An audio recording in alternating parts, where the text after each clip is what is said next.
Hello friends, welcome to our channel GK with Ivan. हमारा next topic है अधिगम का एक और सिद्धांत, जिसका नाम है स्कीनर का क्रिया प्रसूत अनुबंधन का सिद्धांत। इसी सिद्धांत के अन्य नाम भी हैं, जैसे आरएस संबंधवाद का सिद्धांत, आर टाइप अनुबंधन सिद्धांत, साधनात्मक अनुबंधन सिद्धांत, रिक्त प्राणी उपागम, नैमित्तिक अनुबंधन। क्वेश्चन बनता है कि क्रिया प्रसूत अनुबंधन का सिद्धांत किसने दिया था? किसने? बुरहस फ्रेडरिक स्कीनर ने। ये एक अमेरिकी मनोवैज्ञानिक थे। स्कीनर ने इस सिद्धांत में कबूतर और चूहे पर प्रयोग किए।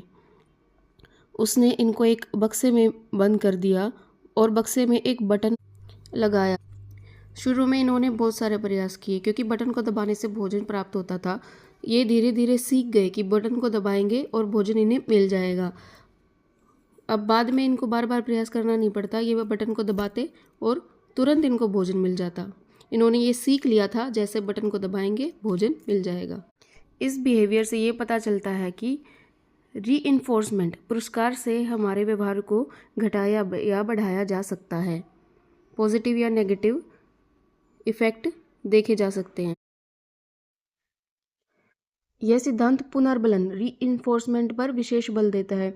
जैसे किसी भी इंसान को कोई अनुक्रिया करने से पॉजिटिव रिजल्ट मिलते हैं, तो इस बार बार दोहराने की इच्छा को ही पुनर्बलन कहते हैं। जैसे कबूतर को बटन दबाने से भोजन प्राप्त हो रहा था, तो वह बार बार उस क्रिया के लिए प्रेरित हो रहा था, यानी कि बटन दबाएगा खाना मिल जाएगा। ऐसे ही हमारे जीवन में भी हम कुछ काम करेंगे और उसका पॉजिटिव परिणाम होगा, तो इसे ही पुनर्बलन का सिद्धांत कहते हैं।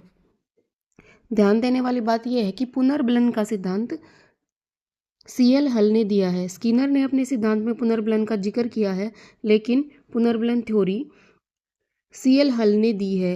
सीएल हल भी एक अमेरिकी मनोवैज्ञानिक थे, जिन्होंने पुनर्बलन का सिद्धांत दिया। उन्होंने मनोवैज्ञानिक सिद्धांत के लिए गणितीय अभिव्यक्ति दी है। सीएल हल का यह सिद्धांत थार्नडाइक एवं पावलोव के अधिगम के सिद्धांत पर आधारित है। हल ने भी चूहे पर प्रयोग किया।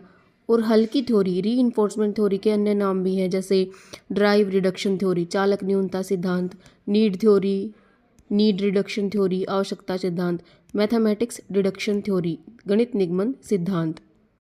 चलो वापस आते हैं क्रिया प्रसूत अनुबंधन सिद्धांत पर। इसकी शिक्षा में क्या विशेषताएं हैं? इसका प्रयोग बालकों के शब्द भंडार में वृद्धि के लिए किया जाता है। यानी कि बार बार जब बच्चे शब्दों को बोलते हैं, वो उनके दिमाग में सेट हो जाते हैं, इसलिए उसको शब्दों की वृद्धि के लिए किया जाता है। शिक्षक इस सिद्धांत के द्वारा सीखे जाने व्यवहार को स्वरूप प्रदान करता है। वह उद्दीपन पर नियंत्रण करके वांछित यानी कि पॉजिटिव व्यवहार का सर्जन कर सकते हैं।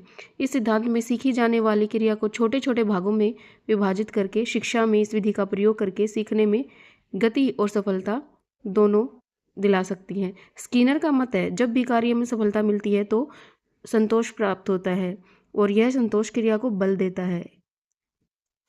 ये कुछ इंपॉर्टेंट क्वेश्चंस हैं जो इस टॉपिक से पूछे जाते हैं। इनको आप अपने दिमाग में सेट कर लें। और अगर आपको ये वीडियो अच्छी लगी, ये क्वेश्चंस पसंद आए, ये टॉपिक अच्छा लगा, तो इस चैनल को लाइक कीजिए, सब्सक्राइब कीजिए, शेयर कीजिए और कमेंट कीजिए, क्योंकि आपके एक कमेंट से, एक शेयर से मुझे भी एक पॉजिटिव रीइंफोर्समेंट मिलता है।